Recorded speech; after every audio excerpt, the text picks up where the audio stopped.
Տաշիր կապիտալը վերջին 5 ամսվա մեջ արդեն երկրորդ անգամ դիմել է հանրային ծառայությունները կարգավորող հանձնաժողովին էլեկտրաէներգիայի սակագինը նվազեցնելու համար։ Սամվել Կարապետյանի փաստաբանական թիմի անդամ Վարդան Ալոյանի խոսքով այս առաջարկի հիմքում ոչ թե 3.6 միլիարդ դրամի, այլ արդեն 6 միլիարդի դրական տարբերությունն է։ Հանրային ծառայությունները կարգավորող հանձնաժողովը նախորդ անգամ դիմումը մերժել էր պատճառաբանելով, որ քանի որ որպես հիմք ընդունված է 6 ամսվա կտրվածքով կատարված հաշվարկը, կա ռիսկ, որ հակառակ էֆեկտը կարող ունենալ, կարող է 1 տարվա կտրվածքով գումարի չափը ոչ թե դրական լինի,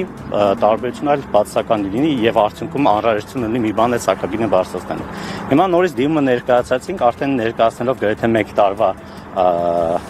հաշվարկ թիվը հիմք ընդունելով, որը արդեն իսկ կազմում է 6 միլիարդից ավել գումար, այսինքն նախորդ 3.6 միլիարդը մի բան էլ մեր կանխատեսումների համաձայն ավելացել հասել է 6 միլիարդի։ Մեր ձևով ժողովրդական շարժման համակարգող Նարեկ Կարապետյանը գրառում է արել ու ներկայացրել, թե ինչպես կարող է էլեկտրաէներգիայի սակագինը իջնել 3 դրամով։ Կարապետյանի խոսքով 2024 թվականին հեծ մոտ 5 միլիարդ կիլովատ էներգիա է մուտք արվել, որից բնակչության գծով մուտքը 2130 միլիարդ կիլովատ է։ Չնայած ԿՊԱ-ական կառավարիչ նշանակելուց հետո կորուստների շեշտակի աճ կա, հին էներգիայի շնորհիվ այս պահին կա 6 միլիարդ դրամի ավելացած գումար հեծում։ Իջեցնում ենք միայն բնակչության համար սահմանված սակագինը եւ էլեկտրաէներգիայի սակագինը իջնում է շուրջ 3 դրամով, գրել է Նարեկ Կարապետյանը ու եզրափակել իջեցրու սակագինը պարոն Մեծրոպյան հեշթեգով։ Գառնահովիտ գյուղում, որտեղ կա ընդամենը 12 աշակերտ, պետությունը նոր դպրոց է կառուցում մոտ 696 միլիոն դրամով, սակայն գյուղում աշխատանք չկա։ Նման գրառում է արել մեր ձևով շարժման անդամ Շիրազ Մանուկյանը ու հավելել, որ այդ նույն գումարով կարելի էր հիմնել փոքր արտադրամաս, մթերման կայան։ Այդպիսով հնարավոր կլիներ ստեղծել աշխատատեղեր հենց գյուղում բնակիչների համար։ Գառնահովիտում գործող հին դպրոցը հնարավոր էր պարզապես վերանորոգել եւ բարելավել անհրաժեշտ պայմանները։ Առանց աշխատանքի գյուղը դատարկվում է, իսկ նոր դպրոցը, որքան էլ գեղեցիկ ու ժամանակակից լինի, կարող է պարզապես դատարկ մնալ, գրել է Մանուկյանը։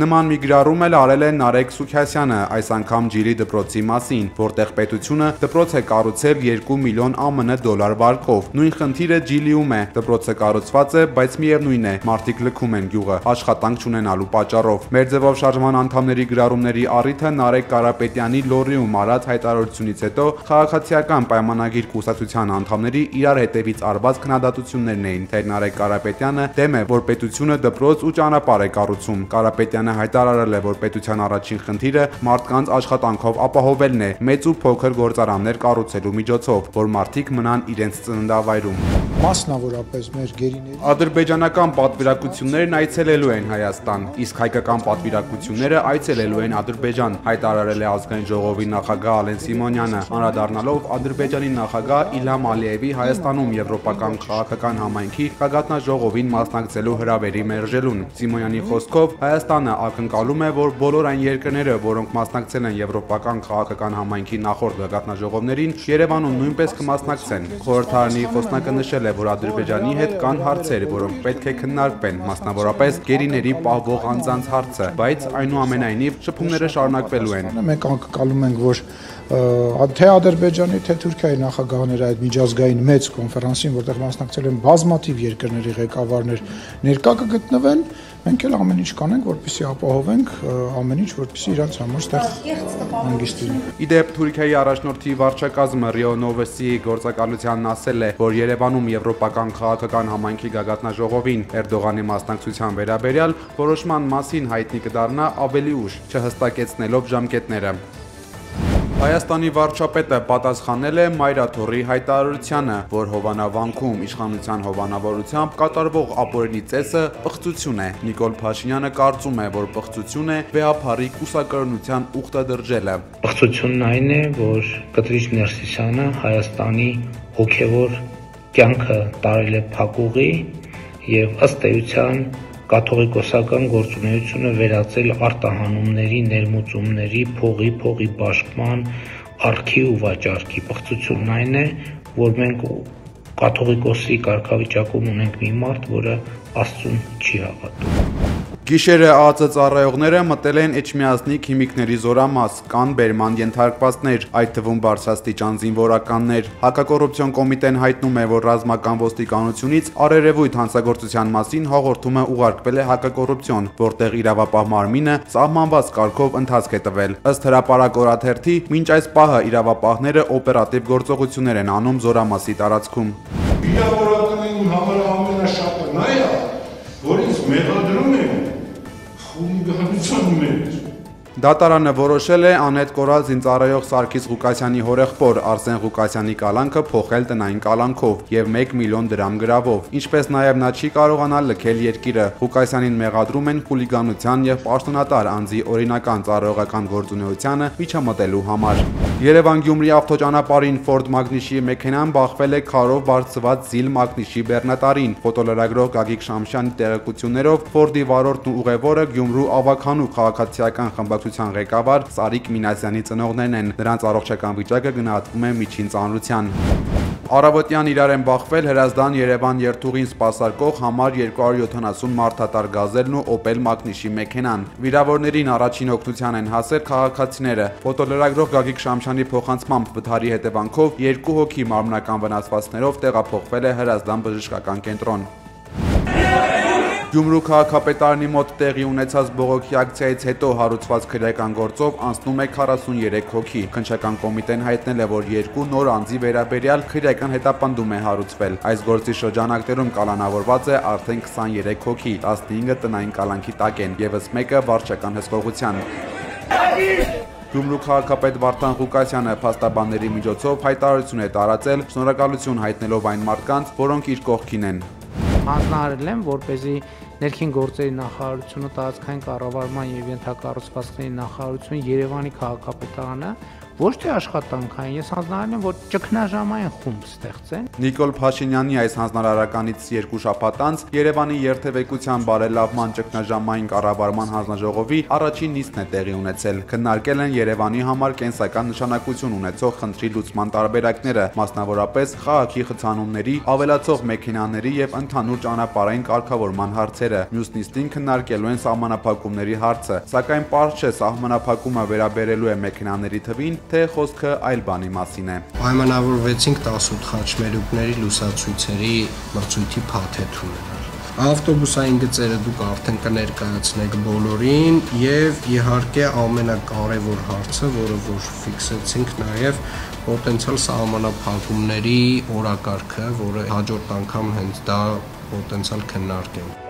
Հայաստանի վարչապետի հանձնարարականով ստեղծված Երևանի երթևեկության բարելավման ճգնաժամային կառավարման հանձնաժողովը կարծես թե գտել է Երևանի խցանումներից ձերբազատվելու լուծումը։ Տիգրան Ավինյանը, որը նաև ղեկավարում է հանձնաժողովը, այսօր ազգային ժողովում պատգամավորներին ներկայացրել է, թե ինչպես են պատրաստվում հարցին լուծում տալ։ Որոշել են հասարակական տրանսպորտին առավելություն տալ անձնական մեքենաների հաշվին, առանձին հատվածներում կամ ժամերին կարգելվի մեքենաների մուտքը քաղաքի որոշ հատվածներ։ Երևանի գլխավոր խաչմերուկներում էլ գործարկեն նոր լուսացույցեր, որոնք կարողանան գնահատել մեքենաների հոսքը եւ ըստ այդմ կարգավորել տվյալ հատվածի երթևեկությունը։ Քաղաքապետի խոսքով խցանումների հիմնական պատճառը մեքենաների թվի աննախադեպ աճն է։ Խցանումները իրենք տնտեսական որոշակի ակտիվության հետևանք են։ Դա նշանակում է, որ մարդիկ ավելի շատ ավտոմեքենաներ են գնում եւ որոշակի, այսպես ասած, հնարավորությունները ավելանում են։ Սա հստակ արձանագրում է, որովհետեւ միայն Երևան քաղաքում 1 տարվա ընթացքում վերջին 11000 նոր ավտոմեքենա է գրանցվել։ Եվ այդ բոլոր ավտոմեքենաները միանգամից դառնում են, ել չասեմ, դա միայն Երևանում, հարակից մարզերի ավտոմեքենաների քանակը ել չասած, այսինքն իրենք նույնպես վստահաբար Երևանի փողոցներով երթևեկում են։ Մարտական հերթապահության ընթացքում նախնական տվյալներով հանկարծամահ է եղել ԵԿՄ անդամ Սամվել Թանգիի Հայրապետյանը։ Դեպքի մասին այլ մանրամասներ հայտնի չեն, կատարվում է քննություն, ասված է Երկրապահ կամավորների միության հայտարարությունում։ Հայաստանի Հանրապետության Գեներալ-մայոր Հայկ Բաբայանը ազատվել է Հայաստանի ոստիկանության զորքերի հրամանատարի ոստիկանության պետի տեղակալի պաշտոնից։ Սպուտնիկ Արմենիայի տեղեկություններով Բաբայանը կնշանակվի ոստիկանության գվարդիայի պետ։ Պատմության մեջ առաջին անգամ Նիդերլանդների խորհրդարանում հայ падգամավոր կլինի։ Հոկտեմբերի 29-ի խորհրդարանական ընտրություններում մեր հայրենակից Անի Զալինյանը, որ առաջադրվել էր կանաչների ձախ կուսակցության եւ աշխատանքի կուսակցության դաշինքի ցուցակով, ստացել է падգամավորական մանդատ։ Шановні українці, Україна. Ուկրաինական Սլավյանսկի Ջեկին եւ Չեռնոգովի հերոստաշտարակին է հարված է ռուսական զինուժը։ Ջերմաէլեկտրակայանի տարածքում 2 մարդ է զոհվել։ Վլադիմիր Զելենսկին կատարվածը ահաբեկչություն է անվանել եւ ասել, մեջբերում նորմալ մարդիկ այսպես չեն կռվում։ Ռուսական կողմը հարվածել է նաև ուկրաինական Սումի քաղաքի բնակելի շենքին, երկաթուղային ենթակառուցվածքին։ Հարվածների հետևանքով կա 11 վիրավոր։ Հազարավոր հարեդիներ, ծայրահեղ պահպանողական հրեաներ դուրս են եկել Երուսաղեմի փողոցներ միլիոն մարդու երթ կոչվող բողոքի ցույցի ընդդեմ զինվորական ծառայության մասին նոր օրենքի, որը ծայրահեղ պահպանողական հրեաներին պարտավորեցնում է ծառայել իսրայելական բանակում։ Աղոթքի եւ պաշտամունքի միջոցով մենք ավելի արդյունավետ ենք պաշտպանում մեր երկիրը, քան զինվորները։ Մենք ենք հայրենիքի իրական պաշտպանները։ Հարեդիները, որոնք ավելի հայտնի են որպես ուլտրաօրթոդոքսներ, ազատված են զինվորական ծառայությունից Իսրայելի հիմնադրումից 1948 թվականից սկսած։ Այն ժամանակ ծառայության չէին կանչում մի քանի տաղանդավոր կրոնական գիտնականների։ Տարիների ընթացքում քաղաքականապես ուժեղ կրոնական կուսակցությունների ազդեցությամբ այդ թիվը զգալիորեն մեծացել է։ Զանգվածային ցույցերի պատճառով Երուսաղեմի փողոցներում խցանումներ են առաջացել։ Քաղաքի տարբեր հատվածներում տեղակայվել են հազարավոր ոստիկաններ։ Ըստ իսրայելական մամուլի, ոստիկանների եւ ցուցարարների միջև տեղի են ունեցել բախումներ։ Ավելի վաղ վարչապետ Բենյամին Նեթանյահուն հայտարարել է, որ ավելի քան 10,000 հարեդի երիտասարդ արդեն միացել է իսրայելական բանակին։ Այժմ կառավարությունը մշակում է նոր օրինագիծ նրանց զորակոչը կարգավորելու համար, մինչդեռ ուլտրաօրթոդոքս կուսակցությունները պահանջում են օրենք, որը նրանց վերջականապես կազատի պարտադիր ծառայությունից։ Իսրայելական ռազմական բուլդոզերներն ու տրանսպորտային միջոցները Սիրիայի հարավում աշխատանքներ են արել։ Սիրիայի մարդու իրավունքների դիտարկման կազմակերպությունը հաղորդել է, որ իսրայելական ուժերը շարունակել են հողափոր եւ շինարարական աշխատանքները Սուֆա 53 նախագծի համար։ Դրա նպատակը ցանկացած հնարավոր սպառնալիքի դեմ անվտանգային պատնեշ ստեղծելն է, որն ընդգրկում է Սիրիայի տարածքում ռազմական միջանցք։ Իսրայելը նախորդ տարվանից նաեւ ուժեղացրել է իր վերահսկողությունը հարավային Սիրիայում եւ ավիացիոն ու ծովային հարվածներով ոչնչացրել այնտեղ պահպանված զինանոցների մեծ մասը։ Գործողությունները երկու երկրների իշխանությունները չեն մեկնաբանել։ Աֆղանստանն ու Պակիստանը համաձայնել են երկարացնել հրադադարի ռեժիմը եւ շարունակել խաղաղ բանակցությունները։ Միջնորդ կողմերն այս անգամ Թուրքիան եւ Քաթարն են։ Աֆղանա-պակիստանյան նոր հանդիպումը նախատեսված է նոյեմբերի 6-ին Ստամբուլում։ Կողմերը նաեւ կստեղծեն վերահսկման մեխանիզմ խախտումների դեպքում պատժամիջոցներ կիրառելու համար։ Ավելի վաղ երկրները փոխադարձ հարվածներ էին հասցրել միմյանց եւ փակել միջպետական սահմանը։